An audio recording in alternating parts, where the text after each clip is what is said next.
150 के ऊपर सीटें आएंगी। जनता समझ चुकी है कि पैसे के बल पर, झूठ के बल पर और घोषणाओं के बल पर कभी सरकार बन नहीं सकती और निश्चित रूप से मुख्यमंत्री हमारे कमलनाथ जी बनने वाले हैं और शिवराज जी जाने। ये जो कल सिलेंडर की बात आई, 18 साल से मुख्यमंत्री हैं, तो आज तक किसी बहन के बारे में चिंता नहीं हुई। आज तक 18 साल बाद आपको बहनों की चिंता हो रही है गैस के सिलेंडर महंगे करने की। हमारी राजस्थान में सरकार चल रही है, अशोक गहलोत जी ने 500 में सिलेंडर दे के दिखा दिया जनता को कि हम दे सकते हैं।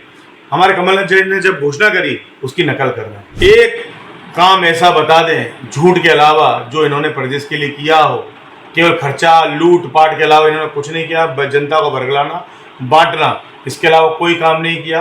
आने वाले समय में जनता मुंह तोड़ जवाब देगी और शिवराज जी को घर बिठा देगी। तो आप देख रहे हैं न्यू इंडिया हेडलाइंस। मैं हूं आपके साथ कुद्दू मिश्रा। मैं मौजूद हूं जौरा विधानसभा से कांग्रेस के दावेदार और पूर्व प्रत्याशी रहे पंकज उपाध्याय के साथ। उनसे ही पूछते हैं कि वो आने वाले विधानसभा चुनावों में कांग्रेस को कितना बहुमत देने के लिए बोलते हैं। पंकज जी, चूँकि कांग्रेस की अब अच्छी लहर है, 2 महीने बाद विधानसभा चुनाव भी होने हैं, आपको क्या लगता है कि कांग्रेस की कितनी सीटें आएंगी प्रदेश में? सर्वप्रथम तो आपको धन्यवाद कि आपने समय निकाल के मुझे इतना महत्वपूर्ण समझा कि इंटरव्यू लेने के लिए आप पधारे। और जैसा कि आप देख ही रहे हैं कि किस तरीके से पूरे प्रदेश में अराजकता का माहौल है। एक लूटपाट की सरकार पिछले 3 साल से चल रही है। लोकतंत्र का किस तरीके से हत्या करके एक सरकार चल रही है। और जो तरीका शिवराज जी ने अपनाया है, निरंतर लालच देने का, निरंतर जनता को झूठ बोलने का, जितनी घोषणाएं उन्होंने करी है, मैं समझता हूं कि देश में आज तक किसी मुख्यमंत्री ने कुल मिलाकर इतनी घोषणाएं नहीं करी होंगी। सारे मुख्यमंत्री मिलकर जितनी वो घोषणा कर चुके हैं। बात है आपके कितनी सीटें आएंगी, तो मैं विश्वास के साथ आपको बताना चाहता हूं कि इस बार हमारी 150 के ऊपर सीटें आएंगी।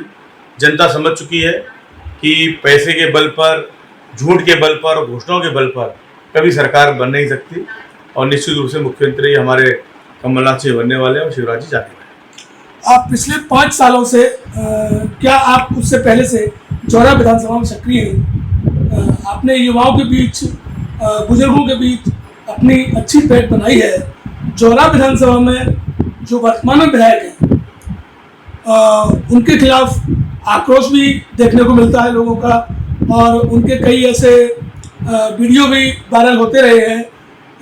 तो उनके बारे में आपको क्या लगता है कि कांग्रेस को जौरा की जनता वोट करेगी?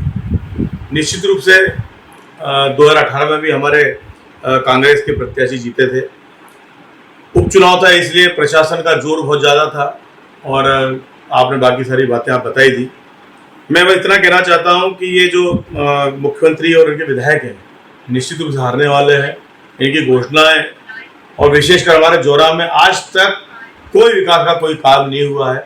जितना झूठ मुख्यमंत्री बोलते हैं उतना झूठ इनके विधायक बोलते हैं। अभी जौरा की जनता आपको वोट करे, आपने उनके लिए ऐसे क्या वो किया है कि युवा और बुजुर्ग और जो आमजन है उन पर आपको भरोसा है कि वो आपको वोट करेंगे? निश्चित रूप से पिछले 10 वर्ष से हम जौरा क्षेत्र में सक्रिय हैं और जितने कार्यक्रम, जितने युवाओं को हमने हमारे कार्यक्रम से जोड़ा है, विकास के कार्यों से जोड़ा है, शिक्षा के कार्यों के माध्यम से जोड़ा है और खेल कूद के माध्यम से हमने जोड़ा है। मैं समझता हूँ इतना पूरे संपूर्ण जिले में जितने युवा हैं जो हमसे जुड़े हैं, कांग्रेस पार्टी जुड़े हैं, कहीं नहीं जुड़े हैं अन्यत्र। बात करें बुजुर्गों की, तो हमारे पास एक बहुत बड़ी योजना है, विशेषकर हमारे रोजगार के लिए, शिक्षा के लिए, जौरा क्षेत्रीय विकास के लिए। हम इसके लिए निरंतर काम कर रहे हैं और मुझे विश्वास है कि आने वाले चुनाव में जौरा की जनता हमें आशीर्वाद देगी और निश्चित रूप से हम मध्य प्रदेश में कांग्रेस सरकार बनाएंगे। अभी नीमच में जो जन आशीर्वाद यात्रा भाजपा निकाली गई, उसमें जो पथराव हुआ था उसके लेकर भाजपा के आरोप है कि वो कमलनाथ जी और कहीं ना कहीं कांग्रेस का षड्यंत्र लगता है। नहीं, ये सब शिवराज जी की यात्रा पूर्ण रूप से फेल हो चुकी है। शिवराज जी को पूरी जनता वर्ष 2018 में ही नकार चुकी थी। हमारे गद्दार जो हमारे पार्टी के गद्दार थे, उनके कारण सरकार बने ही है। जनता समझ चुकी है और जनता अब अपना आक्रोश निकाल रही है। न इसमें कोई कांग्रेस का योगदान है और न हमारे किसी नेता का योगदान है। जनता इनको सड़क पर देखना नहीं चाहती, इनका चेहरा तक देखना नहीं चाहती है। हमारे जौरा में भी इनका बहुत पुरजोर तरीके से विरोध हुआ, लेकिन पुलिस प्रशासन उन्होंने रोका। हमारे मुरैना में हमारे जिलाध्यक्ष को, हमारे नेताओं को इन्होंने जेलें बंद कर दिया। जनता समझ चुकी है कि ये जाने वाले हैं, इसलिए इनकी बौखलाहट सड़कों पर देख रही है और झूठ निरंतर परोसा जा रहा है। जनता आक्रोशित है और इनको मतदान जिस दिन होगा, पीटी बंद होगी, उस दिन पता लग जाएगा कि कितना आक्रोश जनता ने दिखाया है। मगर मुरैना लोकसभा क्षेत्र में जो जन आशीर्वाद यात्रा भाजपा ने निकाली, उसमें जो उनके वरिष्ठ नेतृत्व है, उनका कहना है कि जनता का पूरे जिले में भरपूर आशीर्वाद मिला है। अब लोकसभा की बात करें तो हमारे जो क्षेत्र के सांसद हैं, उनको क्षेत्र की जनता की याद केवल चुनाव में आती है, चाहे विधानसभा चुनाव हो चाहे लोकसभा चुनाव हो। आप देखिए, अगर जिस जिले में जितनी समस्या है इतनी किसी और जिले में है क्या? इलाज के लिए ग्रामीण परेशान हो रहे हैं, बीमारी डायग्नोज नहीं हो पाती, मरीज रास्ते में ही मर जाते हैं, बिना इलाज के मर जाते हैं। इलाज के अभाव के अलावा बीमारी की जानकारी के अभाव मर जाते हैं। लेकिन हमारे क्षेत्र के जन नेताओं के जो जनप्रतिनिधि है, उनके कान के पे जूं तक नहीं रहती। हर जिले में, छोटे से छोटे जिले में मेडिकल कॉलेज आ चुका है। हमारा स्वास्थ्य व्यवस्था देखिए आप, इतने बड़े मंत्री हैं, हमारे पूरे लोकसभा क्षेत्र में एक अस्पताल की व्यवस्था नहीं करा पाए, रोजगार के कोई साधन उपलब्ध नहीं करा पाए। जितने युवा हमारे के परेशान है, कहीं के परेशान नहीं है। भर्तियां देखने के अन्यत्र जिले में जाना पड़ता है, यहाँ पे कोई भर्ती की व्यवस्था नहीं कर रही। कोई ऐसा रोजगार का माध्यम उपलब्ध नहीं करा पाए जिसके लिए कह सके कि हमने एक बात बता दें, एक चीज बता दें पूरे जिले में, कोई विधायक बता दे या सांसद बता दे या कोई मंत्री बता दे कि मुरैना जिले के लिए उन्होंने कोई बड़ा कदम उठाया हो, शिक्षा के लिए कोई बड़ा कदम उठाया हो, कोई ऐसा कोई नया स्कूल लेकर आया हो, नया कॉलेज लेकर आया हो, बच्चियों की शिक्षा के लिए कोई काम किया हो। कोई नीतिगत कोई फैसला नहीं। जातियों के आधार पर लोगों को बांट कर, धर्म की राजनीति कर, बरगला कर और झूठ बरोस कर राजनीति करना चाहते हैं, जो जनता इनको निश्चित रूप से नकारने वाली है। अभी मुख्यमंत्री शिवराज सिंह चौहान ने अपनी जन आशीर्वाद यात्रा के दौरान जौरा को नगर पालिका में तब्दील करने का निर्णय लिया है, इसको आप किस रूप में देखते हैं? एक बार जौरा जाके देखिए कि सड़कें किसी तरीके से खुदी हुई हैं, पीने का पानी उपलब्ध नहीं है, गंदगी चारों तरफ पसरी हुई है। 25 बीघा जैसे क्षेत्र में लगातार कई वर्षों से पानी भरा रहा है। इनका विधायक, शासन इनका, सांसद इनका, सरकार इनकी, लेकिन एक भी विकास कार्य पूरा जौरा शहर में कर दिया। केवल घोषणा हमने क्या कहा आपको कि नारियल रख के चलते हैं जेब में, जो घोषणा कराना चाहते हैं वो कर देंगे। आप बोलोगे कि हम मामा चांद पर जाना चाहते हैं, तो आपको बोल देंगे कल हेलीकॉप्टर जाएगा चांद पहुंचाने के लिए। इतना झूठा मुख्यमंत्री देश में आज तक हुआ नहीं है। जौरा क्षेत्र की जनता जाके पूछिए कि नगर पंचायत, नगर परिषद बनने से और परिषद से वो बनने से, पालिका बनने से क्या फर्क पड़ेगा? कोई फर्क मुझे तो दिखा नहीं है। जितनी जनता परेशान है उतनी मुझे समझता हूँ प्रदेश में किसी नगर परिषद की जनता परेशान होगी। 2018 के चुनावों में कांग्रेस ने सरकार बनाई थी, मगर 15 महीने बाद ही सिंधिया जी कांग्रेस को छोड़कर भाजपा में पहुंच गए और आपकी सरकार गिर गई। तो आपको क्या लगता है कि इस बार सिंधिया जी कोई खतरा होगी कांग्रेस के? न पहले थे न अभी हैं। एक गद्दारों की फौज थी जिसको लेके चले गए। एक बिकी हुई सरकार बनाई है, इन्होंने खरीदी हुई सरकार बनाई है। इस सरकार का कोई नैतिक अस्तित्व जनता की नजरों में नहीं है। प्रश्न है सिंधिया जी का, ये उपचुनाव में आपने देखा और आने वाले चुनाव में जो जनता को नकारने वाली है, अपना स्वयं का चुनाव हार चुके हैं। इसलिए मैं ज़्यादा कुछ नहीं कहना चाहता। आने वाले समय में जनता इनको मुंह तोड़ जवाब देने वाली है। अभी ग्वालियर में अमित शाह जी की एक मीटिंग हुई थी प्रदेश समिति की, उसमें सिंधिया जी ने भी अपने समर्थकों को संदेश दिया था कि मेरा कोई समर्थक नहीं है, मैं किसी का नेता नहीं हूँ, टिकट जो देगी वो भाजपा देगी। इसको लेकर सिंधिया समर्थकों को क्या संदेश है उनकी तरफ से? हमारे यहाँ पहले बीमारी हुआ करती थी, अभी बीमारी पहुँच गई है बीजेपी में। 5-7 तरीके से की पार्टी हो गई है। एक शिवराज भाजपा, एक अमित शाह की भाजपा, एक तोमर भाजपा और एक सिंधिया भाजपा और एक नाराज भाजपा। 5-7 तरह की भाजपा चल रही है और टिकटों को लेकर जो उनकी जो सुनवाई कांग्रेस में होती थी, अब उनको समझ में आएगा कि बीजेपी में कितनी सुनवाई होने वाली है। वो कितने बड़े अपने आप को नेता बताते थे, उनकी इज्जत अब बीजेपी में हमको रोज दिख रही है। अब केंद्र में और प्रदेश में डबल इंजन की सरकार है।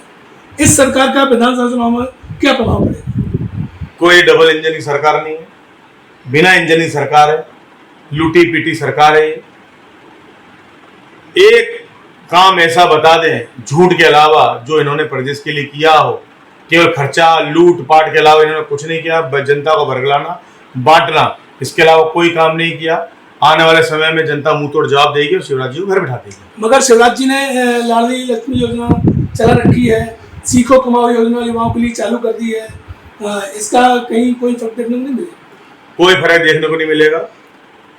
जो योजना हमारे कमलनाथ जी ने चलाई थी, उन योजनाओं की नकल करने का प्रयास कर रहे हैं। हमारे कमलनाथ जी ने लगभग 4.5 लाख किसानों का कर्जा माफ किया था। इतना बड़ा कर्जा आज तक किसी ने माफ नहीं किया। उन्होंने जो योजनाएं लेके आए थे, उन्होंने मिलावट के खिलाफ एक युद्ध चलाया था, उन्होंने शुद्धता के लिए एक युद्ध चलाया था। जितने कार्यक्रम, जितनी योजना, जनहितकारी योजना कमलनाथ जी ने चलाई, इतनी आज तक किसी मुख्यमंत्री ने नहीं चलाई। शिवराज जी कितना भी हाथ पैर पटक ले, कितना भी लालच दे दे, ये जो कल सिलेंडर की बात आई, 18 साल से मुख्यमंत्री है, आज तक किसी बहन के बारे में चिंता नहीं हुई। आज तक 18 साल बाद आपको बहनों की चिंता हो रही, गैस के सिलेंडर महंगे करने की। हमारी राजस्थान में सरकार चल रही है, अशोक गहलोत जी ने 500 में सिलेंडर दे के दिखा दिया जनता को कि हम दे सकते हैं। हमारे कमलनाथ जी ने जब घोषणा करी, उसकी नकल कर रहे हैं। कमलनाथ जी ने घोषणा करी कि हम हमारी बहनों को आर्थिक सहयोग करेंगे, तब इन्होंने उसकी नकल करके 1000 रुपये देने का वादा किया। कल ही 1000 करोड़ रुपए का कर्जा किया है। निरंतर कर्जे में सरकार को डाला जा रहा है, प्रदेश को दिवालिया करके जा रहे हैं। लेकिन विश्वास मानिए, कमलनाथ जी जैसे ही बनेंगे, प्रत्येक हमारी बहन को 1500 रुपया देने का जो संकल्प लिया है, दिया जाएगा निश्चित रूप से। 500 रुपये में सिलेंडर दिया जाएगा, 100 रुपये में पहली 100 यूनिट मुफ्त में, और आने वाली 100 यूनिट हाफ पैसे में दी जाएगी, हाफ बिल में दी जाएगी। किसानों को ऋण माफ किया जाएगा। ऐसी कई जनहितकारी योजना है जो कमलनाथ जी ने घोषणा करी है। निश्चित रूप से सरकार बनेगी और हम इसको अमली जामा पे पहनाएंगे। आप चौरा विधानसभा से एक मजबूत दावेदार के रूप में उभर रहे हैं। यदि आपका टिकट होता है और आप चुनाव जीतते हैं, तो आपकी क्या प्रायोरिटी रहेंगी चौरा और कैलाश की जनता की? मैं चौरा क्षेत्र की जनता का हृदय से आजीवन ऋणी हूँ। इतने बड़ा वोट मुझे देकर उन्होंने मेरा सम्मान रखा था, और आने वाले समय में कांग्रेस पार्टी अगर मुझे मौका देगी तो निश्चित रूप से बहुत बड़ी योजना है मेरे लिए, विकास की योजना है। धर्म, जाति, संप्रदाय से ऊपर उठकर केवल चौरा के विकास की बात करनी है। हमारे युवा साथियों के रोजगार, शिक्षा की बात करनी है। हमारे जो बुजुर्ग हैं उनके स्वास्थ्य की बात करनी है। हमारे जो ग्रामीण जन हैं उनके लिए बिजली, सड़क की व्यवस्था करनी है। ऐसी कई सारी जनहितकारी योजनाएं हमने सोच रखी है, और चौरा के विकास के लिए दृढ़ संकल्पित होकर जो हमने संकल्प लिया है, पिछले कई वर्षों से जो सेवा कर रहे हैं, उस सेवा को निश्चित रूप से चौरा की जनता में आशीर्वाद देगी, और हम एक माइलस्टोन स्थापित करके चौरा का देंगे, और एक आदर्श विधानसभा, पूरी 230 विधानसभा में सर्वश्रेष्ठ विधानसभा बनाने का संकल्प लिया है, और निश्चित रूप से बनाकर दिखाएंगे। अब मेरा आखिरी सवाल, आप क्या मानते हैं कि इस बार कांग्रेस की पूर्ण बहुमत की सरकार बनेगी तो लगभग कितनी सीटें भाजपा की आएंगी? निश्चित रूप से कई तरह के सर्वे चल रहे हैं, हमने भी हमारा सर्वे कराया है, 150 के ऊपर सीटें आएंगी। इस बार शिवराज सिंह जी और संपूर्ण बीजेपी को मुंह दिखाने लायक मौका जनता देने नहीं वाली है, यह आप विश्वास मानिए। इनकी जो यात्रा चल रही है, इसमें आप, क्योंकि चूंकि आप बहुत गंभीर पत्रकार हैं, देखिए किस तरीके से भीड़ को जुटाया जा रहा है। कोई अपने मन से अपनी इच्छा से इनके कार्यक्रमों तक पहुंचने का प्रयास भी नहीं कर रहा है। जबरदस्ती पैसे के लालच देकर, दारू का लालच देकर, संसाधन जुटाकर, हजारों करोड़ रुपया खर्चा कर एक रैली में 20-20 करोड़ रुपया अगर वो खर्चा किसी गरीब के इलाज पर, युवाओं के रोजगार पर, हमारी बहन बेटियों की शिक्षा पर खर्च किया था, तो निश्चित रूप से इनको बहुत बड़ा लाभ मिलता। लेकिन जिस तरीके से इन्होंने लूट मचाई है और पैसे के दम पर राजनीति कर रहे हैं, आने वाले समय में जनता जवाब देने वाली है। तो आपने सुना पंकज जी को, इनका साफ कहना था कि कांग्रेस 150 से ऊपर जाएगी, वहीं भाजपा 70 और से 60 के बीच में सिमट कर रह जाएगी। इनका दृढ़ संकल्प है कि अगर जौरा विधानसभा से टिकट मिला और चुनाव जीते तो मध्य प्रदेश की 230 विधानसभाओं में जौरा को आदर्श विधानसभा के रूप में ले जाकर एक मील का पत्थर साबित करेंगे कि हाँ, जौरा में विकास का भी पर्याय होता है। मैं जौरा विधानसभा से Guddu Mishra, new India headlines के लिए।